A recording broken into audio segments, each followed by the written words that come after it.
Welcome students in a social science class. So we are discussing here history chapter making of national movement 1870 to 1947. So today's our topic is growth of mass nationalism. So first of all we will start with the topic mass nationalism. What is the meaning of mass nationalism? Students, have you heard the word mass media? Means media which is seen by a large number of people or which is broadcasted by a large number of people. So that is called mass media. So here if the word mass is added with a nationalism, means a feeling of nationalism to a large section of society or to large section of a country. So let's begin how the growth of mass nationalism arise in India. Here one thing is very important to know, that earlier it is not true that it is not right that we say that earlier the feeling of nationalism or the feeling of nationalism in the people was not there. It was there, but it contracted in some regional areas. Is it clear?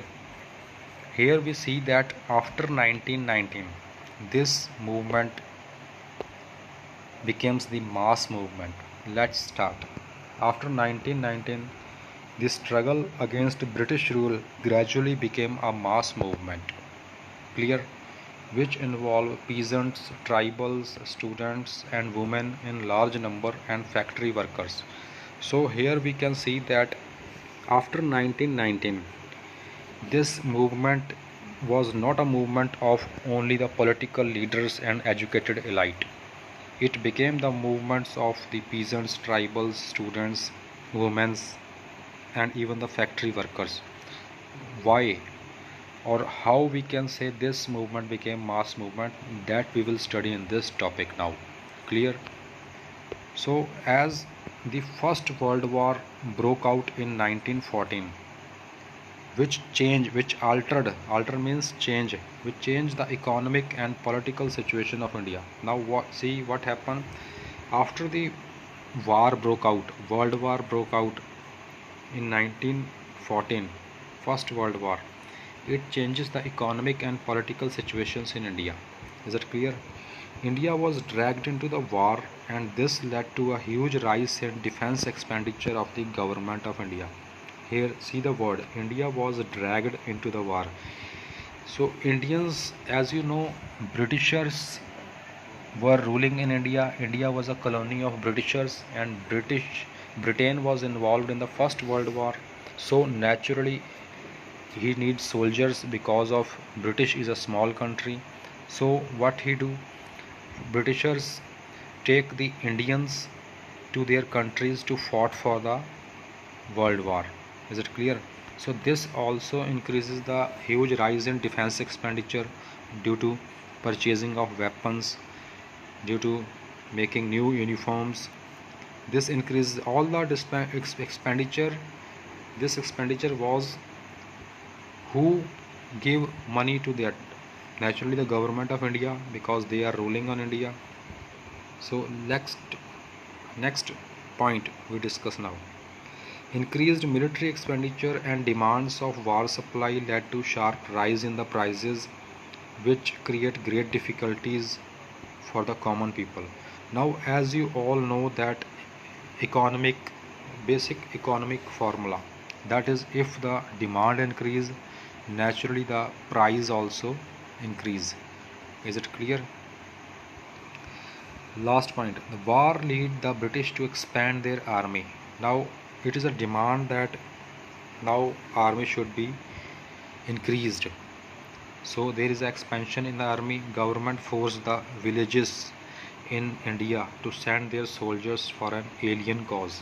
Alien cause means they have to go and fought for the foreign country, for Britain, not for their own country.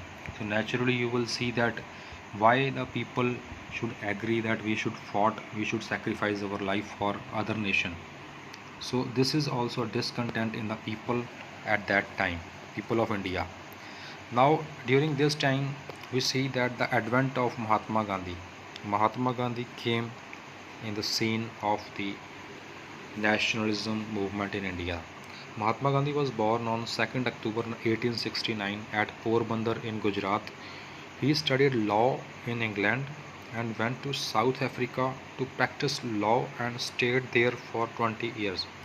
Now, Mahatma Gandhi studied law in England and went to South Africa to practice law and stay there for 20 years. Is that clear? He emerged as a mass leader of India. In South Africa, Gandhiji struggled for the Indians in a non-violent marches against racist skin color discrimination. Against the racial discrimination, Mahatma Gandhi raised voice in South Africa, and he had earned great respect and popularity both at national and international level. Clear? So, with this movement, Mahatma Gandhi gained respect and popularity both at national and international level. Mahatma Gandhi spent his initial years in India traveling throughout the country, understanding the people, their needs, and overall situation. So, Mahatma Gandhi, when came to India, first initial years he spent in understanding the people, their needs, and overall situations of the people of our country. Clear? So, Gandhiji launched local movements in Champaran, Kheda, and Ahmedabad, in which he received success. In higher classes, you will read detail about which, for what purpose he introduced these movements in Champaran, in Kheda, and in Ahmedabad. Some movements are related to the peasants, some are related to the workers and workers of factories. Is it clear? That you will read in the next class. Gandhiji method of fighting was satyagraha, which was based on the principles of truth and non-violence. So this is all about today's topic. I hope you understand.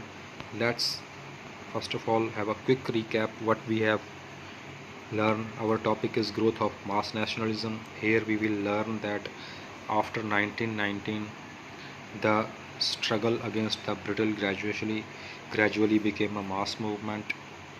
First World War broke out in 1914. We have seen the reasons which, because due to this there is a change in economic and political situations also.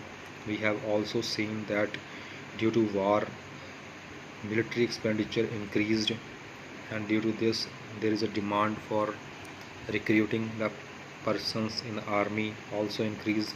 We have seen the advent of Mahatma Gandhi, and due to this we have also seen the movement started by Mahatma Gandhi in South Africa, and he also started his movements in India in Champaran, Kheda, Ahmedabad, and last but not least his method of fighting was satyagraha, which was based on the principle of truth and non-violence.